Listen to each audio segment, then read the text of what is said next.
ഞാൻ എൻ്റെ ഒരു അനുഭവം പറഞ്ഞു കേട്ടോ. ഞാനിങ്ങനെ ഒരു ദിവസം ഇങ്ങനെ ഒരു പരിപാടിക്ക് പോവാണ്. ഞാനിങ്ങനെ പരിപാടിക്ക് പോയി. അങ്ങനെ അവിടെ ഇങ്ങനെ നമ്മൾ ആളുകൾക്ക് കയറി സലാം പറയൊക്കെയല്ലോ.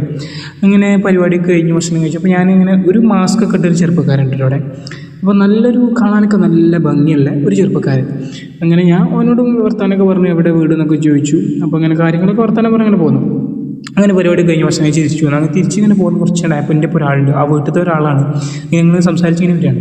അപ്പോൾ പിന്നെ പറഞ്ഞു അവിടെ ഒരു മാസ്ക് ഇട്ടൊരു ചെറുപ്പക്കാരൻ, ഞാൻ കണ്ടു സംസാരിച്ചു പറഞ്ഞു. അപ്പോൾ പിന്നെ പറഞ്ഞു ഓനക്കൊരു കിഡ്നി നഷ്ടപ്പെട്ടിട്ടുണ്ട് പറഞ്ഞു.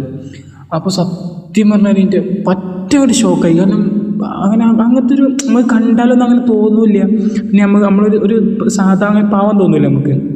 അപ്പോൾ ഞാൻ ചോദിച്ചു എത്ര, അപ്പോൾ 21 വയസ്സായിട്ടുള്ള പറഞ്ഞു. ഞാൻ അങ്ങനെ ചെയ്യണേ ഒരു ചെറിയൊരാൾ, ഒരു 21 വയസ്സായ ആൾ കിഡ്നി നഷ്ടപ്പെട്ടു പറഞ്ഞാൽ ഓനക്കൊക്കെ എത്രങ്ങാനും പ്രതീക്ഷകളുണ്ടാവും.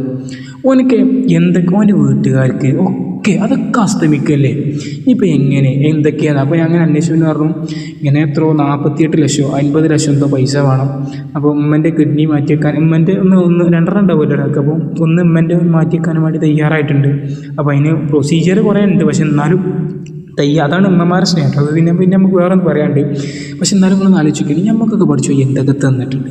നമ്മളതിന് എന്തെങ്കിലും ശുക്ർ ചെയ്യണ്ടോ? നമ്മളുമായി ബന്ധപ്പെട്ട ഒരുപാട് ആളുകളെ ഈ രീതിയിൽ കാണുമ്പോഴാണ് നമുക്കും അതിൻ്റെ വില മനസ്സിലാവുന്നത്. നമുക്ക് അല്ലാഹു തആല തന്ന ശുക്രിൻ്റെ വില നമുക്ക് അപ്പോഴാണ് മനസ്സിലാവുക. നിങ്ങൾ എപ്പോഴെങ്കിലും നിങ്ങൾക്ക് തന്ന ശുക്രിന് വേണ്ടി നിങ്ങൾ പഠിച്ചോടുന്നു എപ്പോഴെങ്കിലും ഒന്ന് വേണ്ട രീതിയിൽ എപ്പോഴെങ്കിലും ശുക്ർ ചെയ്തിട്ടുണ്ടോ? ഒന്ന് സുജൂദിൽ കിടന്ന് ഒന്ന് കരഞ്ഞ് എത്രങ്ങാനും ആളുകൾ ആലോചിക്കുകയാണ്. ഓൻ്റെ അവസ്ഥ ആലോചിക്കുകയാണ് നിങ്ങൾ. ഇനി എത്രങ്ങാനും കാലം എങ്ങനെ ജീവിക്കുക, ഇനി എത്രങ്ങാനും പൈസ ഉണ്ടാക്കണം, എന്തിന് നമുക്ക് എല്ലാവർക്കും പഠിച്ചോ ഫ്രീ ആയിട്ട് തന്നു. ഓനക്കൊക്കെ എത്രങ്ങാനും പൈസ കൊടുക്കണമെങ്കിൽ ഇതാടാ നമുക്ക് ഉള്ളതിമൊക്കെ ആരും നോക്കൂല. ഉള്ളതിൽ നമുക്ക് എന്തൊക്കെയുണ്ട് അതിമൊക്കൊന്നും ആരും നോക്കുക. നമുക്ക് എന്തൊക്കെയാണോ ഇല്ലാത്തത് അതിമൊക്കെ ഇങ്ങനെ നോക്കി അതിന് വേണ്ടി സങ്കടപ്പെട്ട് നടക്കാനല്ലോ.